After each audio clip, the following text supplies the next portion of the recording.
Personal finance for doctors. Common mistakes to avoid.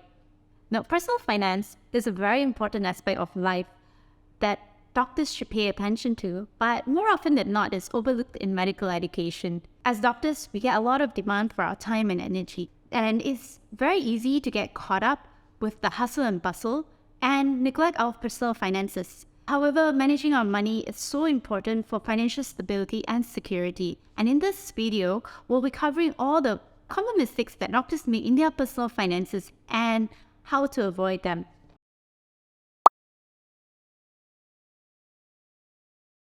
Hi, I'm Dr. Selina. I'm the founder of Medic Footprints Malaysia. Medic Footprints Malaysia is a tribe by doctors for doctors. It's a community platform that connects doctors to diverse careers in and out of clinical medicine.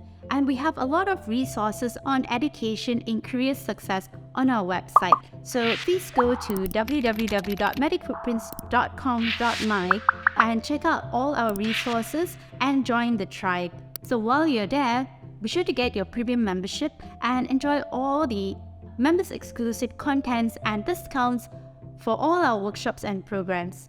Now, before we start, I have a disclaimer to make. I'm not a financial advisor and this is not financial advice. This is just observations of mine that I would like to share with the rest of you. Now let's dive into the common mistakes that doctors make when it comes to personal finances and how you can avoid them. The first one is spending too much money and not budgeting. As our salary increases, it's very easy to fall into the trap of increasing our expenses as well. And if we're not careful, at the end, you have a net zero account, meaning you have no savings and no investments. So how can we avoid this? One way is to budget and allocate accordingly.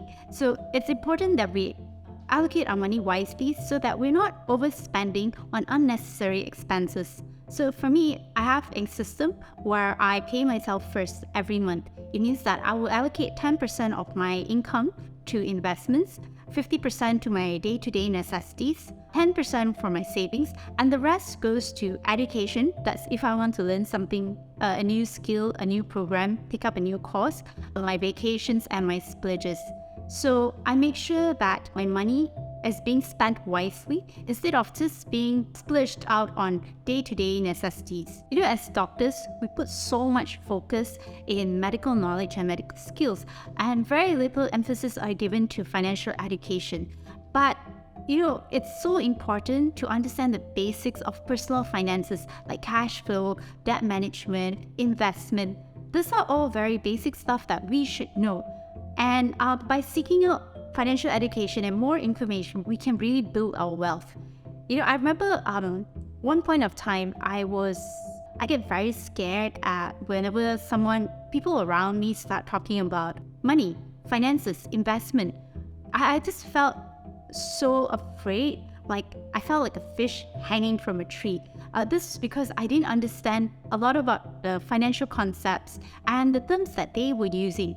And I started thinking, oh my God, is there something wrong with me? Because, hey, I'm a doctor. I should know this stuff, right?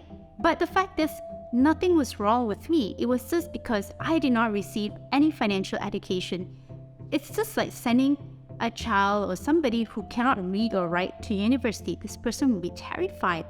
But the moment I started educating myself on financial education, I started to understand all this. And whenever they talk about this sort of things, you know, finances and money, I can give valuable input.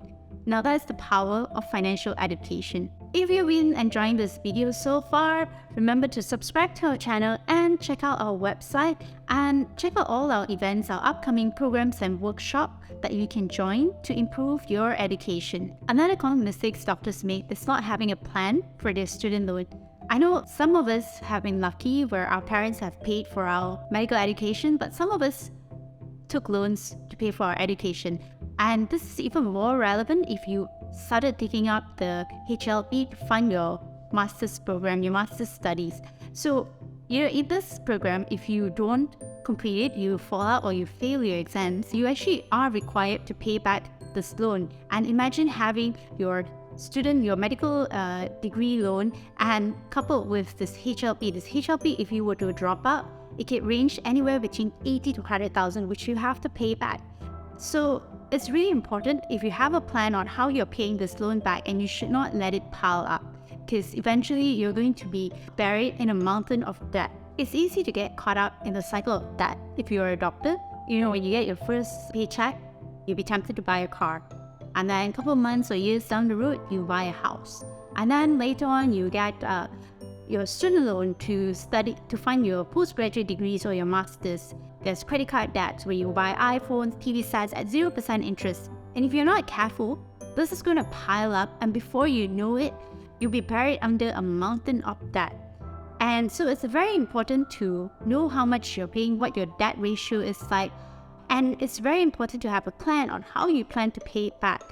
So if any of you are struggling with your debt, you can actually go to AKPK and they can help you restructure your debts.